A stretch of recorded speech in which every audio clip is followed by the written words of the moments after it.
నడపాలంటే డ్రైవర్ కావాలి, ఆటో నడపాలంటే డ్రైవర్ అన్న కావాలి, బస్సు నడపాలంటే సుతా డ్రైవర్ కావాలి.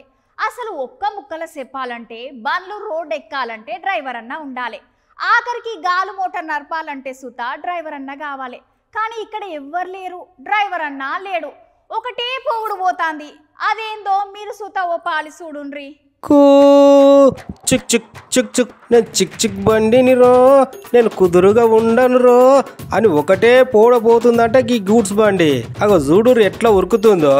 అసలు ముచ్చట ఏంటంటే గా గూడ్స్ బండి local pilot assistant local pilot ఎవరు లేరంట. బండ్లో ఎవరు లేకుంటేనే మస్తు ఉరుకుతున్నది ఈ బండి. కాశ్మీర్ నుండి పంజాబ్ కి పరుగులు తీసిందంట. అట్లానే 1 కిలోమీటర్ 2 కిలోమీటర్లు కాదల్లో ఏకంగా 70 కిలోమీటర్లు దంచుకపోయిందంట ఈ రైలు బండి. అది సుత మధ్యలో 100 స్పీడ్ల సుత పోయిందంట.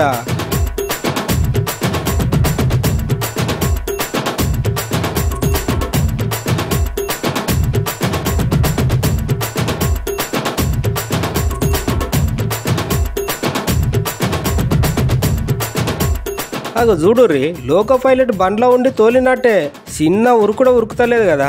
అదేందో ఒక్కోసారి స్టార్ట్ అవడే కదా అంటే ఇప్పుడు అది ఉరుకుడ ఉరుకుతుంది.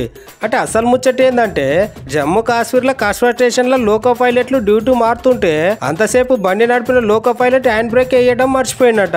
గంతే ఇక బండి కంటికి కనిపిస్తే అడుగులు మళ్ళా ఇట్లా ఉరుకుడు మొదలు పెట్టిందట. ఆఖరికి సిమెంట్ బస్తలేసి బండి నాపిర్రట.